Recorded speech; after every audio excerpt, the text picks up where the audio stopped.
की स्टँडर्ड या शब्दाचा अर्थ काय असतो? काय स्टँडर्ड या शब्दाचा अर्थ काय की सगळ्यांना त्याची व्याख्या सारखी आहे, बरोबर? स्टँडर्ड म्हणजे स्टँडर्ड, कोणी जा प्रत्येकाला त्याची व्याख्या सारखी. पण काही काही लोकांना आपल्याकडे स्टँडर्ड हा शब्द ऐकला की त्याला कस्टमाइज करायची खाज असते.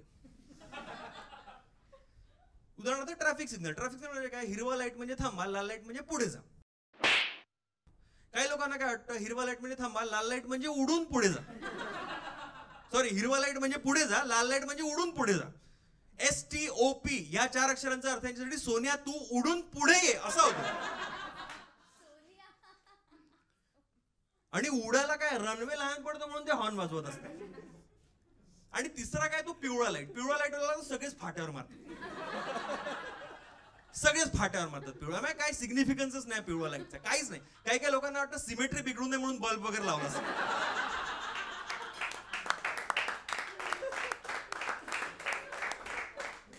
फुल फाट्यावर, फुल म्हणजे 0 सिग्निफिकन्स, शून्य महत्व. म्हणजे ट्रॅफिक सिग्नल मध्ये पिवळ्या लाईटचं महत्व तेच आहे जे सध्या बीजेपी मध्ये अडवाणींचं आहे. नो एन्क्वायरी असा एक प्रकार तुम्ही बघितला असेल, बँकांमध्ये वगैरे गेले असेल ना, असं खिडकीला असा नो एन्क्वायरीचा बोर्ड लागला असतो. काही काही लोक तिथे जाऊन एन्क्वायरी करतात की एन्क्वायरी कुठे करू.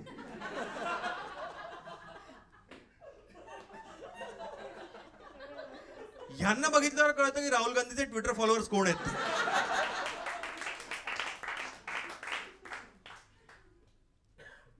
असंच त्या फॅशनचं पण आहे. फॅशन मध्ये आपल्यासाठी आतापर्यंत कोण होता? एक्सपर्ट कोण होता मग फॅशनचा आपल्यासाठी? Fashion TV.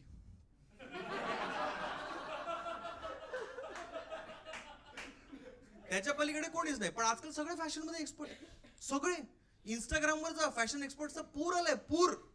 हा, fashion is passion, passion is fashion, fashion is life. म्हणलं बाळा, तू परवा डायपर मधनं बाहेर आलायस. कुठं जीवनावरचं तत्वज्ञान वगैरे झेपणार नाही का तुला? फॅशन काही एक प्रकार आहे. Fashion is comfort, comfort is fashion. लोक म्हणतात ज्यात तुम्हाला कम्फर्टेबल वाटतं ना भाई, ती फॅशन आहे. कम्फर्ट ज्यात वाटतं ना ती फॅशन आहे. आता तुम्ही जगातल्या कुठल्याही पुरुषाला विचारा कम्फर्टेबल कशात वाटतं, त्याला कपडे घातले नाही तर कम्फर्टेबल वाटतं. चालणार आहे का तुम्हाला? मला एकाने म्हणलं की बी कम्फर्टेबल. म्हणलं कपडे काढू कसं विचारला 1 मिनिट. पण नंतर लक्षात आलं आपण इंटरव्ह्यूला आलोय. नको. परवा मी एक जण बघितला, तो माणूस बनियन, लुंगी आणि स्लीपर घालून फिरत होता.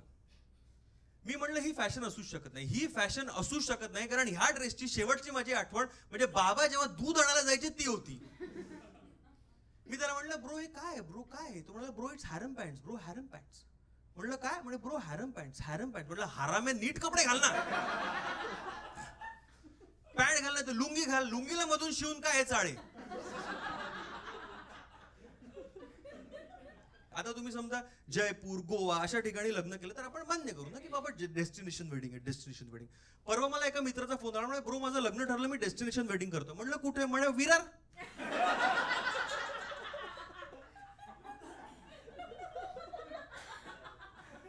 म्हणलं ते बजेट वेडिंग असेल.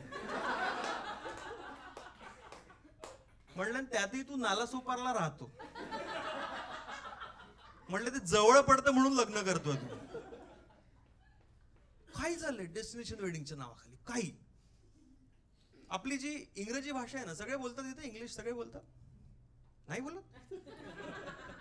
पण इंग्रजी भाषेची मला फार कीव येते, म्हणजे फारच कीव येते, कारण की इंग्रजी भाषा ही ग्लोबल लँग्वेज आहे, बिझनेस लँग्वेज आहे.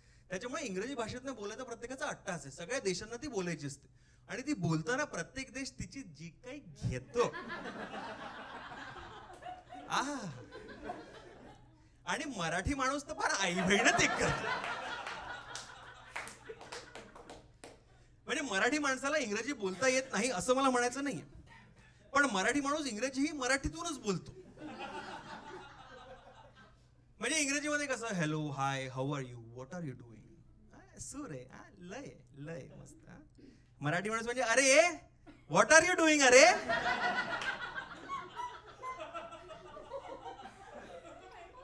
सूर लय नाही. आम्ही तालात बोलत आलोय, आम्ही तालातच बोलत राहणार. ए आय अंडरस्टँड दिस, बरं का? म्हणलं बर. ह्यामुळे आपण शक्यतो इंग्रजी नावाच्या भानगडीत कधी पडतच नाही. आपले म्हणजे कधीच नाही. कुठलंही नाव आपण इंग्रजी नाव बघितलं की सगळ्यात पहिला विचार आपल्या डोक्यात येतो की हा माणूस आहे का बाई आहे. ते कोडं सुटलं तर तुम्ही ही शीचा वापर कराल. नाहीतर आपण चालू आहे नावावरच. इल्डिगो टू सेंड फाईल, इल्डिगो टू सबमिट द फाईल, इल्डिगोच्या आईची जय. आणि आपल्या बोलण्यामध्ये रेफरन्सेस असतात. रेफरन्स म्हणजे काय, अरे टायटॅनिकचा हिरो ना त्याला ऑस्कर मिळाला, किंवा टर्मिनलचा हिरो ना तोच कास्टअवेचा हिरो आहे वगैरे. त्याच्यामुळे एड शेरिन जेव्हा मुंबईत आला तेव्हा त्याच्या कॉन्सर्टची तिकीट मराठी माणसाने घेतलीच नाही. मग त्याला जाऊन कोणीतरी सांगितलं, अरे तो शेप ऑफ यू वाला लॅनिस्टर सैनिक नाही का, तो येतोय. मग सगळे म्हणायला लागले, अरे तू माझा फेवरेट आहे, अरे तू माझा फेवरेट आहे. म्हणलं तुला नाव काय गणेश काय तोंडी वाटत होतं का त्याचं.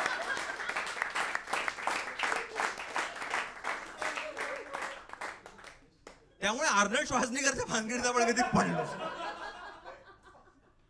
आणि इंग्रजी नावं घ्यायची असेल तर आपली तरा काहीतरी वेगळी असते ना, वेगळी आपली पद्धत वेगळी असते. म्हणजे कसं, जगासाठी अमेरिकेचा राष्ट्राध्यक्ष कोण आहे, डोनाल्ड ट्रम्प.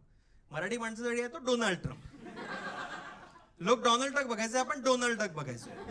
लोक मॅकडोनल्ड जातात, आपण मॅकडोनल्डला जातो. हा म्हणजे डोनाल्ड ट्रम्प, डोनाल्ड टक, मॅकडोनाल्ड, शेवटचं टक कुठं घातला. कधी तुम्ही जा सबवेला वगैरे, ए माझ्या सब मध्ये ना ते जेलेपिनो कडे जेलेपिनो, ए मला तहान लागली जरा मुजिटो आणतोस का मुजिटो.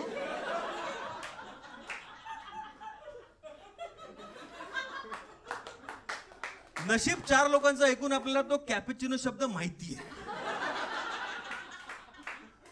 नाहीतर कापुक्सिनो कापुक्सिनो करत राहिलो असतो. कारण गुचीचं गुक्सी केलंच आहे, मोकाचं मोचा होतच. काही चाललंय.